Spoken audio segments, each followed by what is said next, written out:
Hello viewers, हम तैयारी कर रहे हैं 9वीं अर्धवार्षिक परीक्षा की संस्कृत विषय की। तो इसके पहले जो वीडियो आया था उसमें हमने सारे वैकल्पिक प्रश्नों की तैयारी करी थी। यदि आपने नहीं देखा हो तो उसको देख लीजिए। अभी इस वीडियो में हम तैयारी करेंगे अवकाश हेतु प्रार्थना पत्र की, जो कि एग्जाम में आता ही है। इसके साथ श्लोक की तैयारी करेंगे, निबंध की तैयारी करेंगे और एक महत्वपूर्ण गद्यांश जो एग्जाम में आता ही है उसकी तैयारी करने वाले हैं। तो शुरू करते हैं। प्रश्न है, स्वप्राचार्यस्य कृते अवकाशार्थम प्रार्थना पत्रम लिखत। तो ये प्रार्थना पत्र आता ही है एग्जाम में। स्वप्राचार्यस्य कृते अवकाशार्थम प्रार्थना पत्रम लिखत। तो अपने प्राचार्य के नाम से आपको अवकाश हेतु प्रार्थना पत्र लिखना है। तो हम इस प्रकार से लिखेंगे और इस प्रकार से आप लिखोगे तो आपको पूरे में से पूरे अंक प्राप्त होंगे।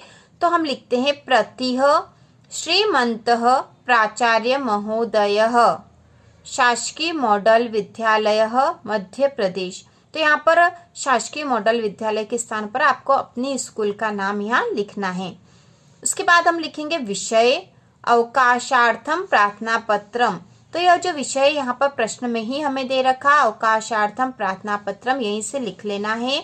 फिर नीचे की लाइन पे हम लिखेंगे महोदयः सेवायाम सविनयम निवेदनम इदम यद अहम अद्य अकस्मात् ज्वर पीड़ितः अस्मि, अतएव विद्यालयम् आगन्तुं सर्वथा असमर्थः अस्मि, कृपया 5 दिवसानाम् अवकाशं स्वीकुर्वन्तु। ठीक है, सेवायाम सविनयम निवेदनम इदम यद अहम अद्य अकस्मात् ज्वर पीड़ितः अस्मि। तो यहाँ पर लिखा है कि सेवा में नम्र निवेदन है कि मैं आज जो बुखार से पीड़ित हूँ, अतएव विद्यालय में आगंतुम सर्वथा असमर्थ अस्मि, इसलिए विद्यालय आने में पूरी तरह से असमर्थ हूँ। कृपया 5 दिवसानाम अवकाशम स्वीकुर्वन्तु, कृपया 5 दिन का अवकाश स्वीकार कीजिए। तो कभी कभी आप प्रश्न में अवकाश के दिन भी लिखे होते हैं, जैसे 5 दिवसानाम अवकाशार्थम या 3 दिवसानाम अवकाशार्थम। तो जितने दिन यहाँ लिखे हो वैसे ही हमें यहाँ नीचे लिखना है, और यदि नहीं लिखना तो अपने मन से हम कितने भी दिन का यहाँ लिख सकते हैं।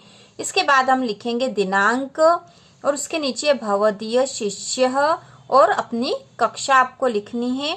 तो इस प्रकार से प्रार्थना पत्र बहुत आसानी से आप लिख सकोगे और आपको पूरे में से पूरे अंक प्राप्त होंगे, और यही प्रार्थना पत्र आपके एग्जाम में आता है। इसके बाद अगला प्रश्न है, स्वपाठ्य पुस्तकात कंठस्थीकृतम सुभाषित द्वयम लिखत। सुभाषित द्वयम मतलब 2 श्लोक आपको यहाँ लिखना आपकी पाठ्य पुस्तक में से। तो कोई से भी 2 श्लोक आप लिख सकते हो। तो यहाँ पर जो बहुत आसान श्लोक हमने ढूंढ के लिखे हैं, और यदि आपके एग्जाम में ये वाले आ रहे हैं तो आपको ये नहीं लिखना है। तो हमें 3 श्लोक तो कम से कम याद कर लेना चाहिए।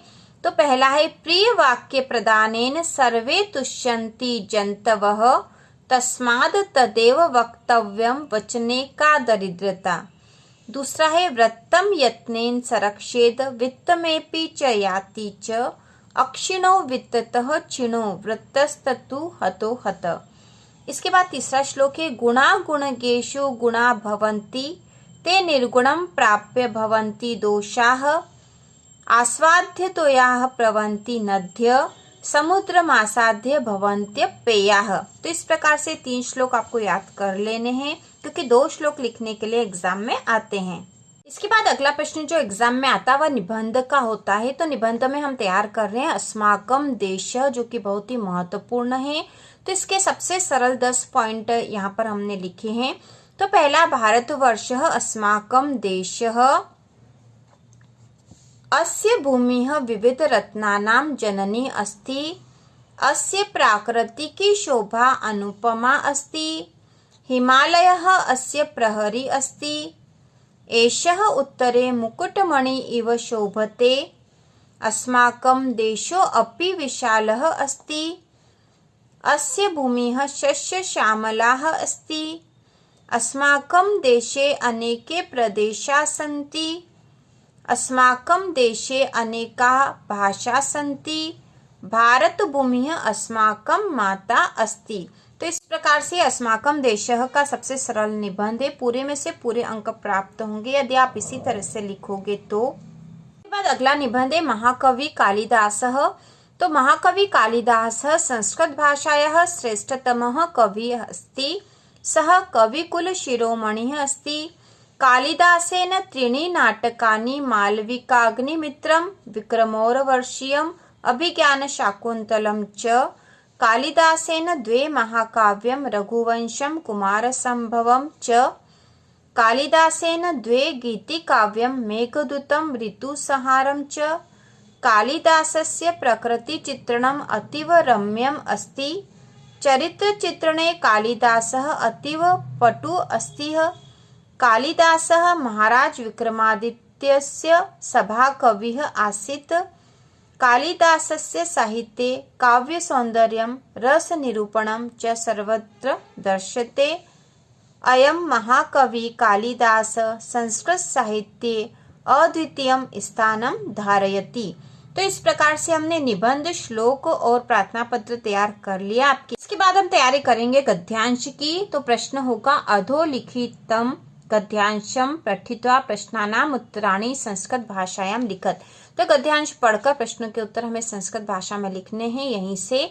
तो यहाँ पे जो गद्यांश दे रखा वह है, पुरा कस्मिंश्चित् ग्रामे एका निर्धना वृद्धा स्त्री निवसत् तस्या च एका दुहिता विनम्रा मनोहरा चासीत्। एकदा माता स्थाल्यां तण्डुलान् निक्षिप्य पुत्रीम् आदिशत् सूर्यातपे तण्डुलान् खगेभ्यो रक्ष।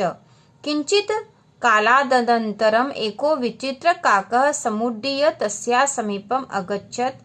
नेतादृशः स्वर्णपक्षो रजतचञ्चुः स्वर्णकाकस्तया पूर्वदृष्ट तं तण्डुलान् खादन्तं हसञ्च विलोक्य बालिका रोदितुमारब्धा। तो यहाँ पे प्रश्न है ग्रामे का निवसत। तो इसका उत्तर होगा ग्रामे, ठीक है, हम लिखेंगे ग्रामे एका निर्धना वृद्धा स्त्री निवसत। ठीक है, यहीं से उत्तर पूरा मिल जाएगा। ग्रामे एका निर्धना वृद्धा स्त्री निवसत, यही इसका उत्तर होगा। दूसरा है दुहिता कीदृशी आसीत्। तो इसका उत्तर होगा दुहिता, यहाँ से हम लिखेंगे दुहिता विनम्रा मनोहरा च आसीत्। ठीक है, च आसीत् लिख देंगे, च करके फिर आसीत् लिखेंगे, आसीत् साथ में लिखा है, ऐसे भी लिख देंगे तो ये राइट है। अगला है मात्रा पुत्रीम किम आदिशत। तो इसका उत्तर होगा माता पुत्रीम, ठीक है, पुत्रीम आदिशत सूर्यातपे तण्डुलान् खगेभ्यो रक्ष। ये आदेश दिया था, तो पुत्रीम आदिशत सूर्यातपे तण्डुलान् खगेभ्यो रक्ष। तो ये इसका उत्तर होगा। इस प्रकार से गद्यांश बहुत ही महत्वपूर्ण है।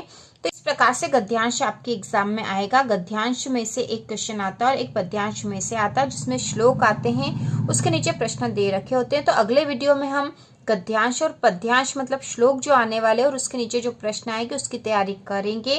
तो इसी प्रकार के और वीडियो देखने के लिए चैनल को सब्सक्राइब कीजिए।